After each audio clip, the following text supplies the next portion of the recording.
Welcome to the Great Detectives of Old Time Radio from Boise, Idaho. This is your host, Adam Graham.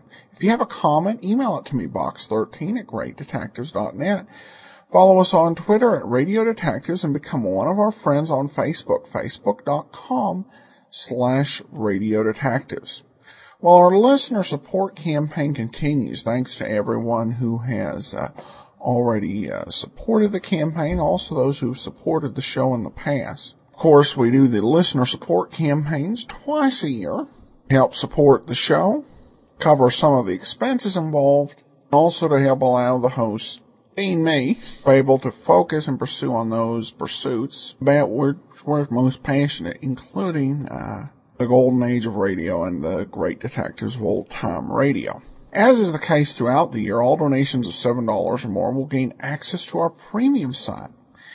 And donations of $20 or more will receive a free digital copy of my ebook, All I Needed to Know I Learned from Columbo, and at least one additional thank you gift of your choice. And at the $50 level, I will send you, if you're in the U.S. or Canada, an autographed copy of my book, Tales of the Dim Night. At the $100 level, we have an audiobook version available.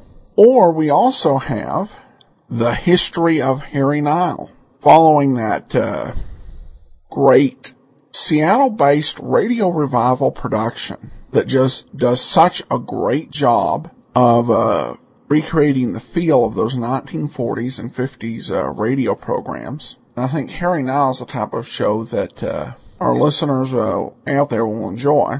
Send you a whole set at that $100 level.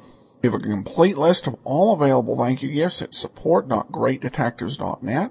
Just let us know which one and only one you want in addition to the premium site and your digital copy of All I Needed to Know I Learned from Columbo. Alright, well now it's time for today's episode of Let George Do It. This one is called Chance and Probability. Personal notice, danger's my stock and trade.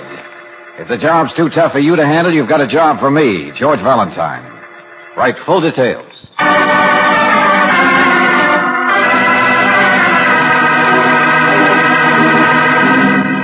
Standard Oil Company of California invites you to Let George Do It. In just a moment, we'll begin tonight's adventure of George Valentine. But first, here's more proof that heavy-duty RPM motor oil gives extra protection against wear and repair. A fleet of taxicabs used to average only 35,000 miles between overhauls. Now, using heavy-duty RPM, these same cabs travel over 100,000 miles before overhauling. And that's your proof that heavy-duty RPM motor oil cuts engine wear and greatly increases the time between overhauls. Gives top protection and top economy of operation, the kind you want in your car. So next time, be sure you get heavy-duty RPM at any independent Chevron gas station or Standard station where they say and mean, we take better care of your car.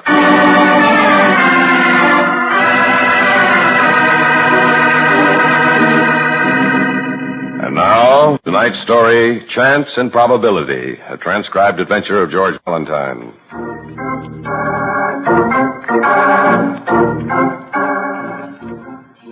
Dear Mr. Valentine, chance and probability. A harmless-sounding phrase, isn't it? But it's had a horrible influence on my life ever since I first heard it. Here in a beautiful South American town that has pink houses, incredible sunsets of liquid gold, and Caesars, the fanciest gambling casino outside of Monte Carlo. Oh, yes. It also has a murder that everyone but me is willing to forget. Mr. Valentine, I need help from a fellow American. Someone I at least know by reputation. So please use these airplane tickets and come to me. Anxiously, Mary Marston. Care of Professor LaRue, 25 Avienta del Sol, Polizone. P.S. The words chance and probability refer to a gambling system which can't fail to make anyone $1 million. Except that its possession is an invitation to death. Well, that was quite an afterthought, eh, Brooksy? Yes, George, and those tickets aren't all that Mary sent. Here. Wow. 5 gold and yellow chips with the name Caesars. And a royal crest, no less. The fanciest gambling casino outside of Monte Carlo. Uh-huh. 5 $100 chips as a retainer. And the tickets are on a flight leaving tomorrow. I'm going right home and pack. Yeah, but Brooksy, to go all the way to South America just like that. Well, and yes, all the things but you- we have to do here. Well, seems... yes, but after all, Mary did say the place has incredible sunsets. The golden yellow color. Of these incredible chips. South America, here we come.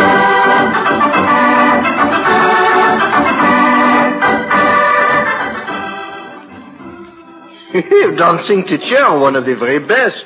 Professor Marcel Leroux, at your service. Well, that's fine. Miss Marston. Ah, you, mademoiselle. Oh, you have the born grace of the natural dancer. Well, I get along on the dance floor. You get along? Oh, no, just get along. No, I can teach you Miss to Marston dance. is Miss what- Marston, certainly lovely girl, lives here like the others. Like the others? Oui. I not only teach the dance, I also own this exceptionally fine establishment. No. Not a rooming house, really, no. Like an old-fashioned little family group. So I hear. Huh? Oh, that. Well, of course, in Polizone, I would naturally not teach the samba, the tango. No. Here I teach the jitterbug. I hear your students are waiting for you. So if you'll just tell us where we'll Room find... number 7. Miss Marston, you have come to talk to her about, about the system, no? I mean, that would be the only reason you would come all the way from the United States. No, mademoiselle? No? Ah, secrecy. Oh, such a bad rate. No. Monsieur, I will pay you anything you want for that system.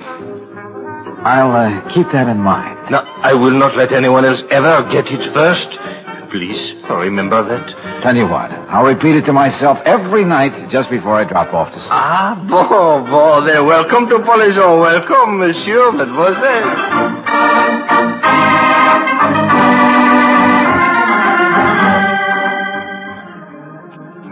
His name was Bill Shields. He lived at the professor's, too. He was the only friend that I had here. From what you told us, he must have been a pretty wonderful man. He wanted me to go back home. I didn't know he left me all his money until the police found his will. And somebody killed him at Caesar's. Yes, because Bill had the system. Do you really believe there is such a thing, Mary? Well, he won $10,000 in 1 week, and he could have won more. But he said that would be enough for him. Enough for me to get well and strong again. How long have you been down here? Oh, almost a year. I was singing with a show that went broke here. And then I got sick. If it weren't for Bill, What was Bill doing in Polizone? Well, he'd been an engineer on some kind of a construction job. But then he got interested in this system. Uh-huh.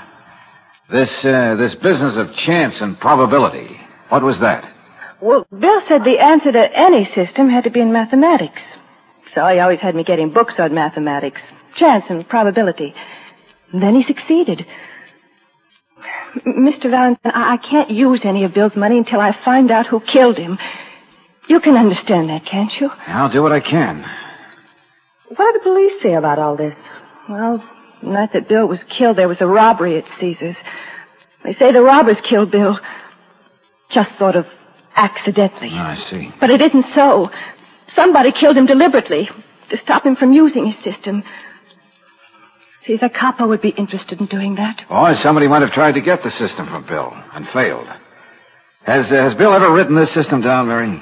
No, not that I know of. Has he ever explained it to you? Oh, I'm afraid I wouldn't be smart enough to understand it.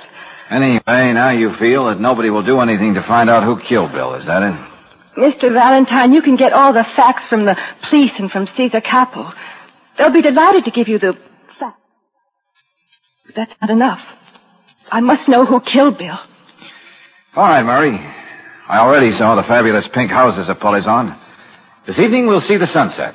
And maybe tomorrow we can complete the points of interest and look for the murderer.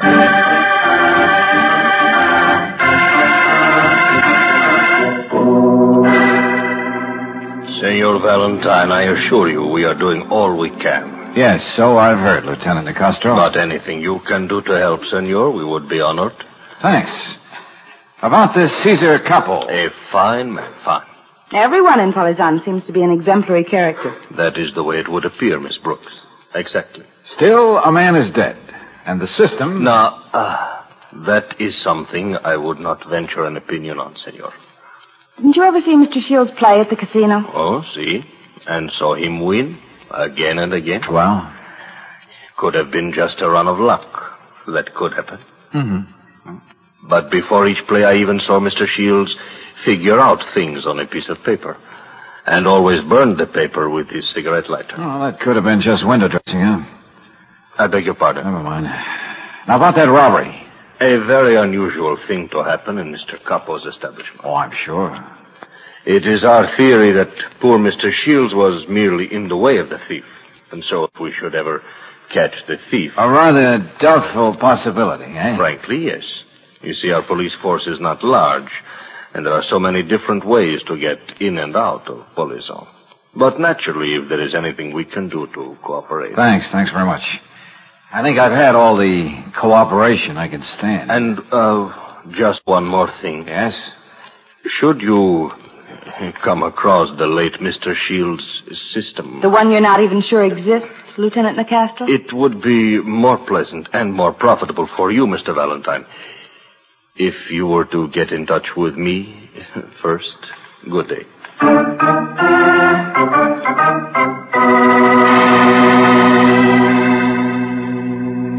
But you have me wrong, Mr. Valentine. Mr. Shields' death was a very unpleasant shock to me. Yeah, you must have cried all that night. No, I am serious. You must admit your grief does seem hard to believe, Mr. Capo. Caesar, dear lady, a much nobler name. Well, the fact remains, Caesar, that Shields won a great deal of money here at the casino.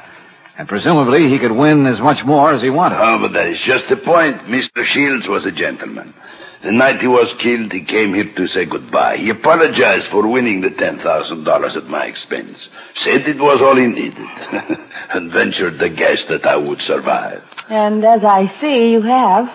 Quite well. Yes, this is a beautiful place, isn't it? You ought to see it in the evening when the play is in full swing. It is truly worthy of... Caesar, I know. But I still don't get what you're driving at about Shields. This is an honest casino, Mr. Valentine. I do not have to cheat, but obviously I cannot survive a truly genuine system. Mr. Shields is dead, remember? I repeat, I had nothing to fear from him anymore, but whoever has this system now... Has someone else been very lucky around here lately? No, but I think that somebody will. Someday. Why? Needless to say, I watched Shields' every move during the play. One evening, in the excitement of winning, he dropped one of the pieces of paper on which he was making his calculations. The paper was an unusual shade of yellow. Shields' system was the talk of the town. How many people were trampled in the rush? As a matter of fact, only one other person noticed it. A shifty individual around town called Nico. I wasn't fast enough to stop him before he reached the door, the penalty of overweight. I'm sure you had a talk with the impetuous Nico later. I did, in private. But he said he couldn't make any sense of the figures on the paper, so he destroyed it. Oh, a likely story. Precisely. Especially since Nico has lately been seen spending more money than he ever had in his life, and more especially since Nico is now nowhere to be found. So you figure Nico sold the precious piece of yellow paper and was told to make himself scarce? Mr. Valentine, I will pay you handsomely. I must know if the system still exists and who has it. I already have a client, Caesar. But you're welcome to tag along if you'll help me. Of course. All right, I want to know all the details of the robbery. How do I get them? I will arrange for you to speak to Carl Sebring, my manager, and Freddie Griggs, the cashier.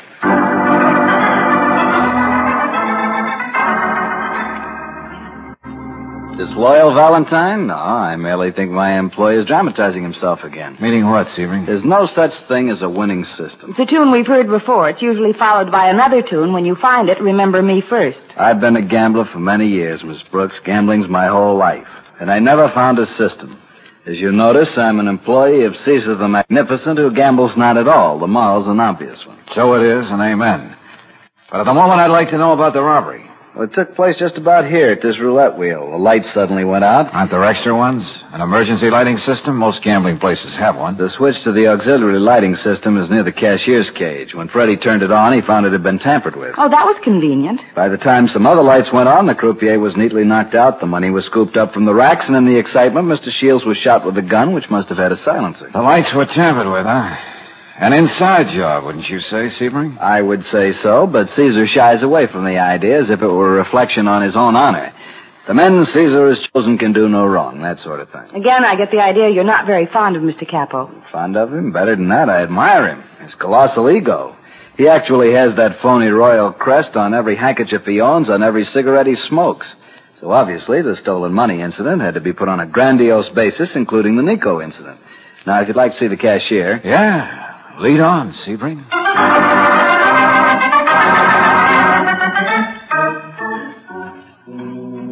Yeah, I give 10 years of my life for a system like that, miss.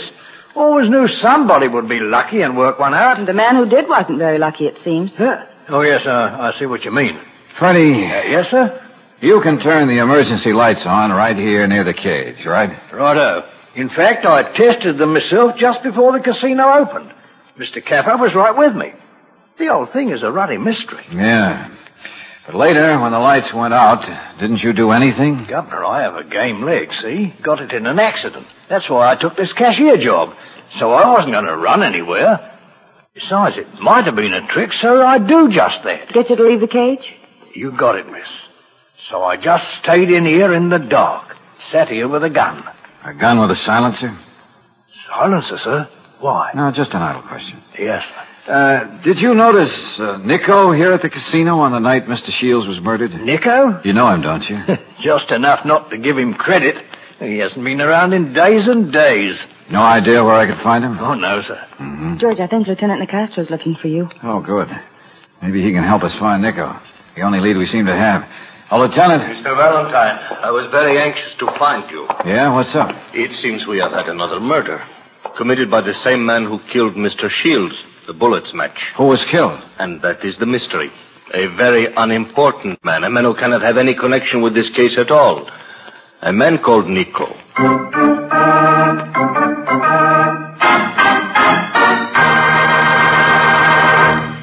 In just a moment, we'll return to tonight's adventure of George Valentine.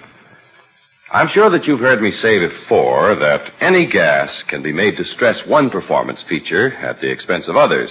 But Chevron Supreme gasoline gives you not one, not two, but all 8 high-performance qualities in correct balance. And it's true. But the one real test for any gasoline is the way it performs in your car. That's why I also say that you'll never know real driving pleasure until you try a tank full of Chevron Supreme. Those 8 high-performance qualities make sure that Chevron Supreme performs best under all driving conditions. Quick starting, fast warm-up, smooth acceleration, area blending, anti-knock, vapor lock prevention, full power, and economy mileage. Those are the qualities you get in every gallon of Chevron Supreme. So if a sluggish, choked-up motor has your car hugging the side of the road, better switch over now to the gas with all 8. Remember, Chevron Supreme can make your driving a pleasure instead of a chore. So next time you need gasoline, stop in and say, fill her up with Chevron Supreme at any standard station or independent Chevron gas station where they say and mean, we take better care of your car.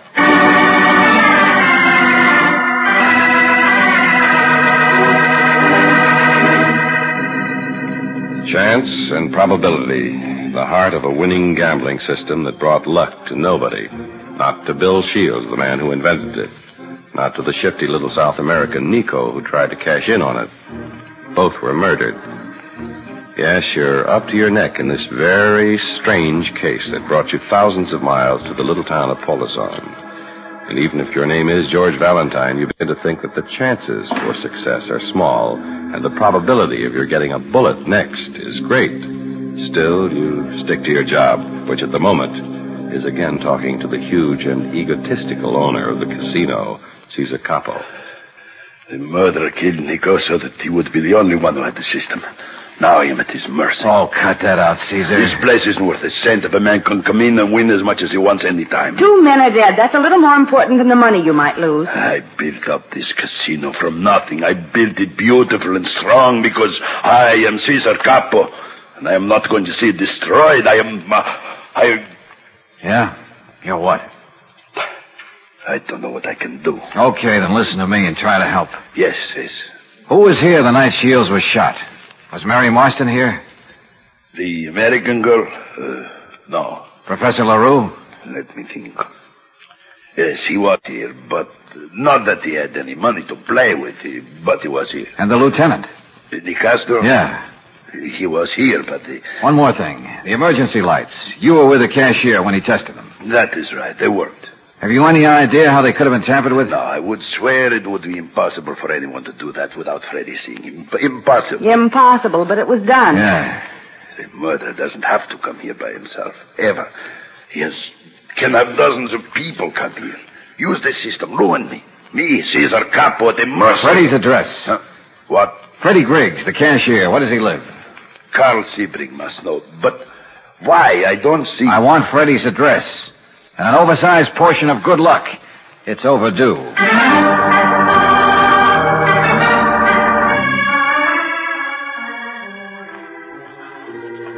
George, what if Freddie decides to come back here? After all, this is his home, and climbing in through a window isn't He's exactly... having dinner, so stop worrying. Besides, what are we looking for? Not sure. Good, that always helps. I'm hoping it might be money.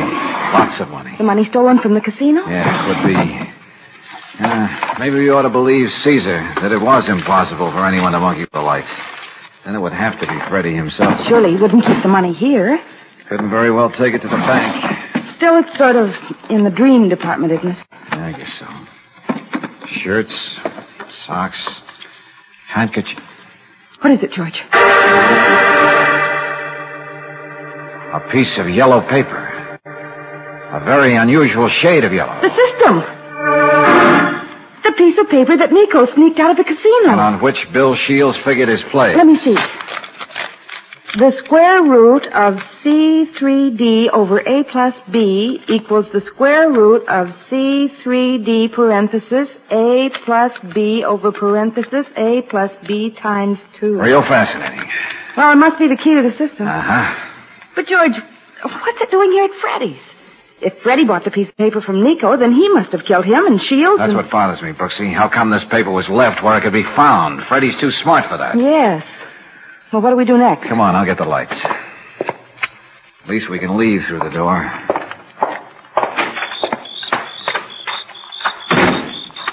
Well, the police can make Freddy talk. And if he knows anything about this piece... Stop, Brooksy. Stay down. Down. Did you see who it was? No, too dark. I just turned and move. I'll find out. You'll never get him, George. Please don't. Yeah, I guess you're right. The murder is getting more and more desperate, darling. Let's leave this case in the Castro. Not on your life. Still have this piece of paper. And a client who has a conscience and a heartache. Come on, Brooksy. We gotta see people.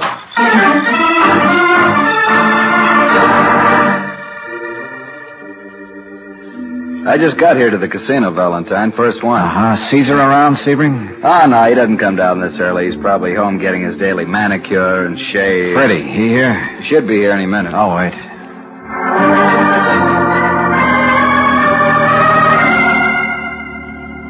Took a little walk after dinner, I did. Always like me constitutional. It's smart to be walking alone. You don't have a lot of people watching what you do. Yes, miss, I do like my solitude. Just to do a little thinking. Meditate under the stars and let the balm of the evening... Yeah, you're a poet, Freddie. Nice to talk to you.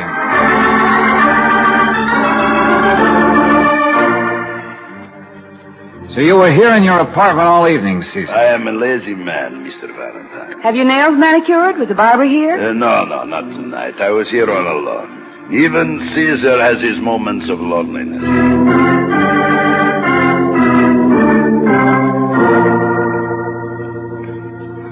but it was terrible, Monsieur Valentine. Will you calm down, LaRue? Oh, I was just to call the police. Oh, Mary, poor Mary. Well, what about it? Make sense, will you? Well, I was in the other room teaching a group how to do the Charleston, and I heard Mary scream. I ran to her room and she was gone. Her room is this way, isn't it? Oh, yes, monsieur, yes. And then one of the students ran over to the window. There is that big garden you cross before you get to the street. Yes, we know. And the student saw a man dragging Mary across the garden, and she was struggling with him, and he could not see who the man was. A kidnapping. Oh, yes, that is right. Hold on. The room sure is a mess. Mary put up quite a fight, all right. And I think I know who she fought with. George, who was it? Get Lieutenant Nicastro, Angel, and meet me at Freddy's place as soon as you can.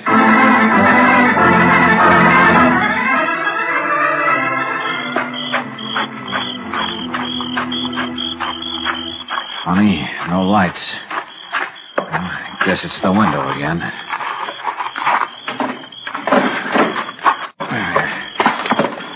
Now, pull the shade down. I can risk the lights. Something is different, I swear. What the... Mary! Wait now. Oh, Mr. Valentine. I'll only have to gag her again, Valentine. Well, I was right about you, Sebring. Please stand near the girl or I'll have to kill you now instead of later. Move. Okay. The gun makes you a much bigger man than me. So you'll get no argument, Buster. He said it was going to make me tell him about the system. Even if he had to torture me. That's what I'm going to do. And then you'll have to go. With Valentine joining you later. The police will say Freddie killed not only Shields and Nico, but the two of you as well. After all, I already planted the paper. You're wasting your time, Sebring. Mary doesn't know the system. I don't. I must contradict you. Shields was your friend, Miss Marston. Good enough friend to leave you all his money. You got him all those books. Oh, he confided in you, all right. No, he didn't. When I get through with you, I'll know for sure. No. As a matter of curiosity, Valentine, how did you know that I took the girl here? Well, if I'm going to satisfy your curiosity, we can at least be civilized and have a cigarette together. I can offer you a good American brand. Later. Start talking. Okay. Of all the people in this case, only you, whose passion is gambling, had no interest in the system. Insisted that you didn't believe in one. Now, that was strange, to say the least. Perhaps I did overplay my hand a little. Help me. Please help me, Mr. Valentine. Point two. After somebody took those shots at me, I heard him run. Certainly it couldn't have been Caesar, who waddles, or Freddie, who has a bad leg. Shut up. Point three. Freddie couldn't have dragged Mary across LaRue's garden. And Caesar, who only wants the system destroyed, would have killed Mary in her room, not take any chance of being seen. So again, it had to be you.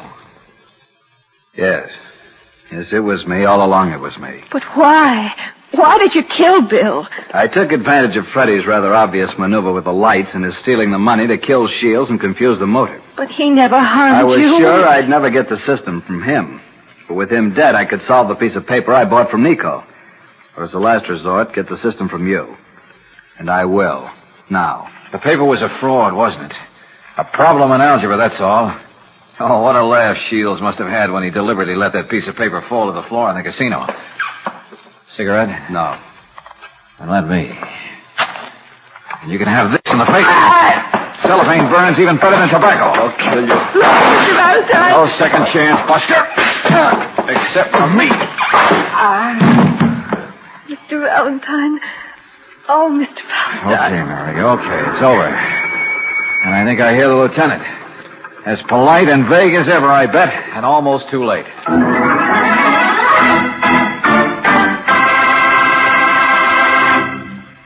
With crisp fall days already making an appearance, the battery in your car will be getting more and more of a workout as winter approaches. So better take time now to be sure it's in good condition. Your Car Savers are equipped to offer complete battery service. They'll be glad to test your battery and, if necessary, give it a recharge. But don't wait until it's too late. Stop in soon for a battery checkup at any standard station or independent Chevron gas station where they say and mean we take better care of your car.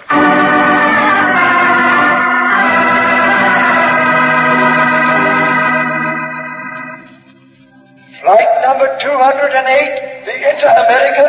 Passengers will please come aboard. It's nice to be going home with you.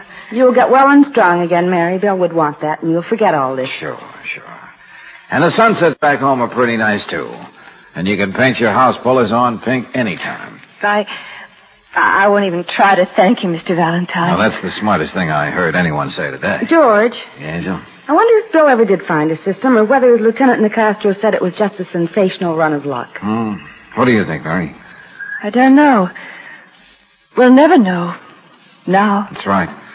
And maybe that's best. Mr. Valentine! Mr. Valentine! Caesar the Resplendent. I have a present for you. A token of my gratitude. Cufflinks. The most beautiful, the most expensive, and made just for you. So personal. Well, thanks.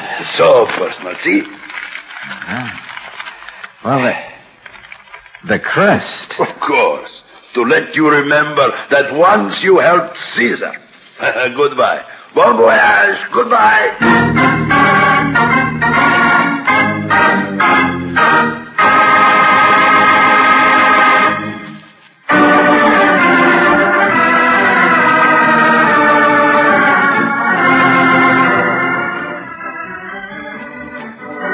Tonight's transcribed adventure of George Valentine has been brought to you by Standard Oil Company of California on behalf of independent Chevron gas stations and Standard stations throughout the West. Robert Bailey is starred as George with Virginia Gregg as Brooksy. Let George Do It was written by David Victor and directed by Kenneth Webb. Virginia Eiler was heard as Mary, Ted DeCorsia as Caesar, Harry Bartell as Carl, Eric Snowden as Freddie, and Larry Dobkin as Nicastro. Music by Gaylord Carter. Your announcer, John Heaston.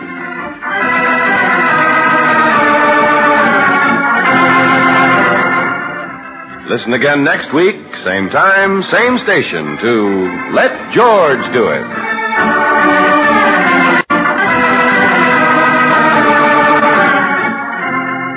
Let George Do It is heard overseas through the worldwide facilities of the Armed Forces Radio Service. This is the Mutual Don Lee Broadcasting System.